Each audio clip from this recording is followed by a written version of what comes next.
Welcome back to Coffee with a Calvinist. My name is Keith Foskey, and I am a Calvinist. Today, we're going to be in 2 Corinthians chapter 12. We're almost to the end of the book, and we're going to be looking today at one of the most interesting passages in this book where the Apostle Paul talks about the third heaven. If we open up the Bible together, if we open up our Bibles together and we look at chapter 12, he talks about a man who had been caught up to the third heaven. Now, a lot of people believe this is Paul speaking about himself in the third person. I tend to think that that's a reasonable understanding, but the text doesn't clearly say that. That's just how this text has been understood, and that's not really my argument. My argument is that when he speaks of the third heaven, we need to understand what he means by that, because there's a lot of different debate about what it means to refer to the third heaven.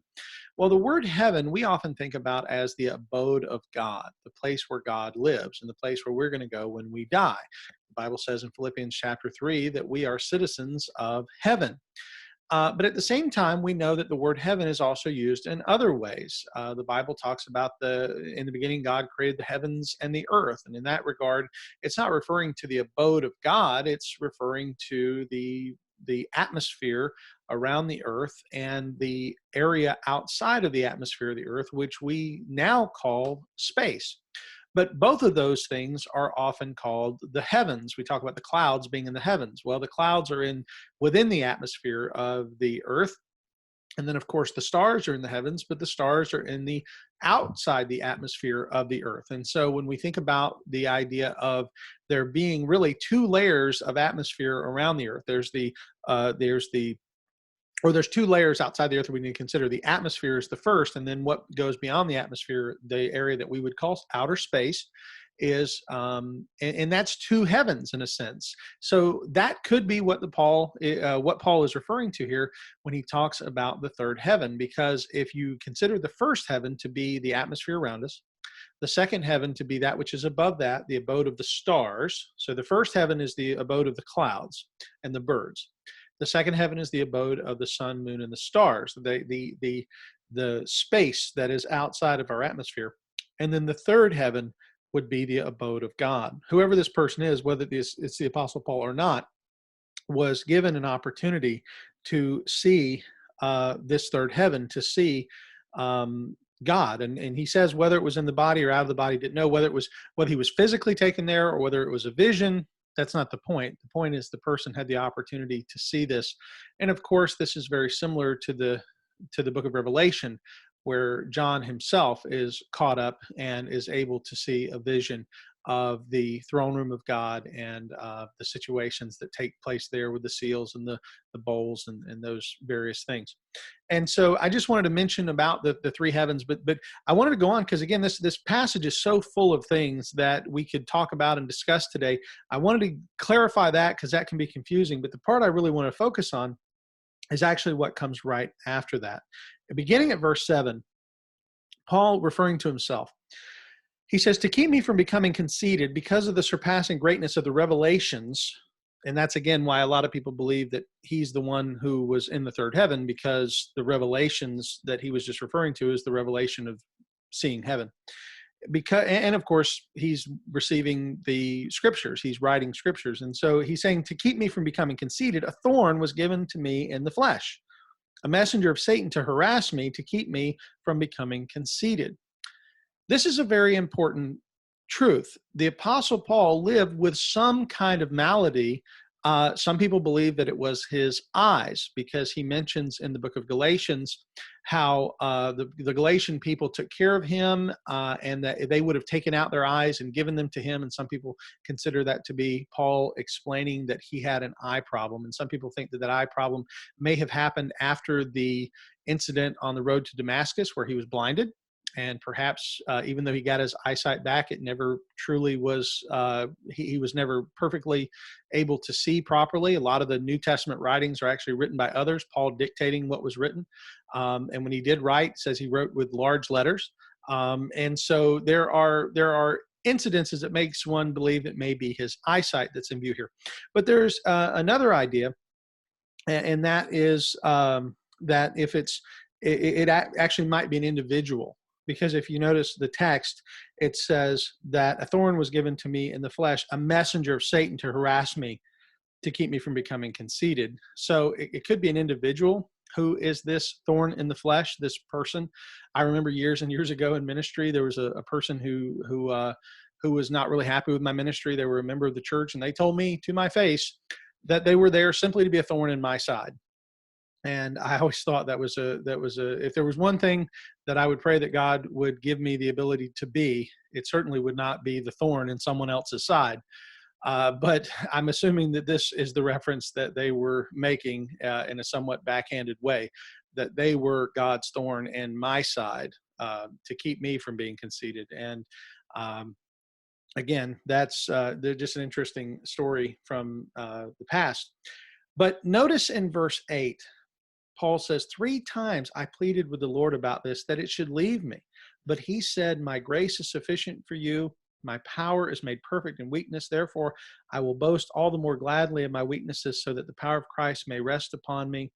For the sake of Christ, then, I am content with weaknesses, insults, hardships, persecutions, and calamities. For when I am weak, then I am strong. There are some people who believe that as long as you have faith, you will always have health, wealth, and prosperity.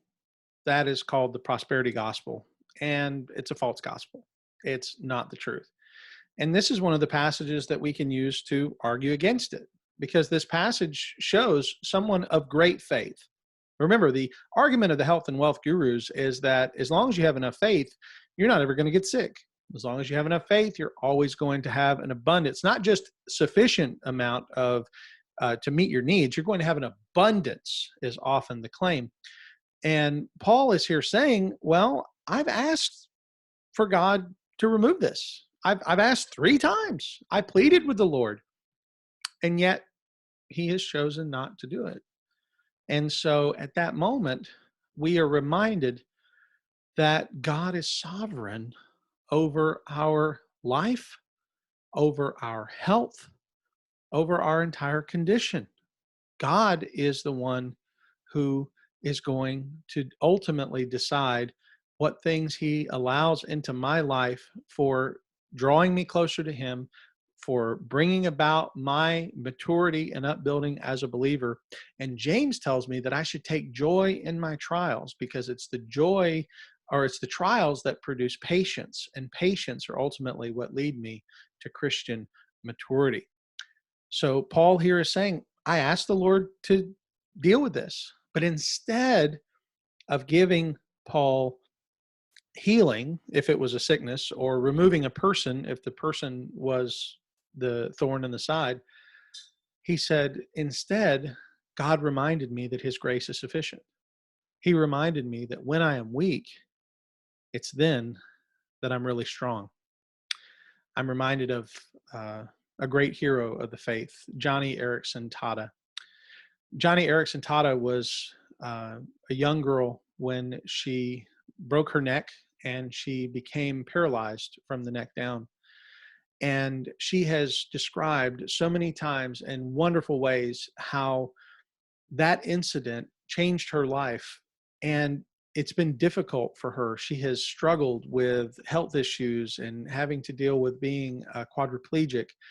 But she says in that she has learned how to have faith in God, and her faith has actually been strengthened. Now, there are some people who would say that if she had enough faith, she would no longer be injured. But that's not the truth.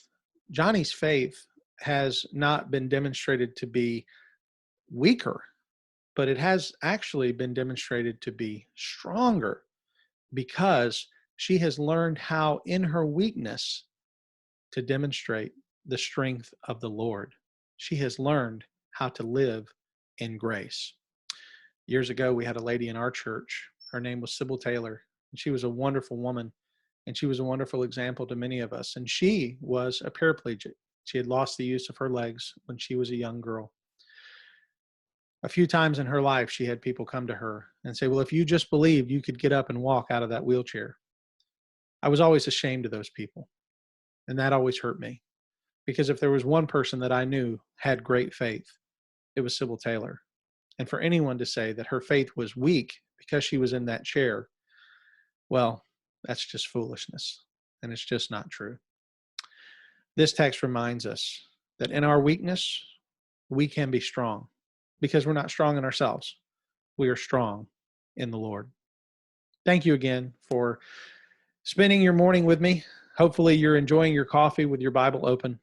Thank you for watching Coffee with a Calvinist. I'm Keith Foskey, and I've been your Calvinist. Please, if you've enjoyed these daily Bible studies, please like, comment, and subscribe on these videos. It is a real encouragement when you do that. Thank you, and may God bless you.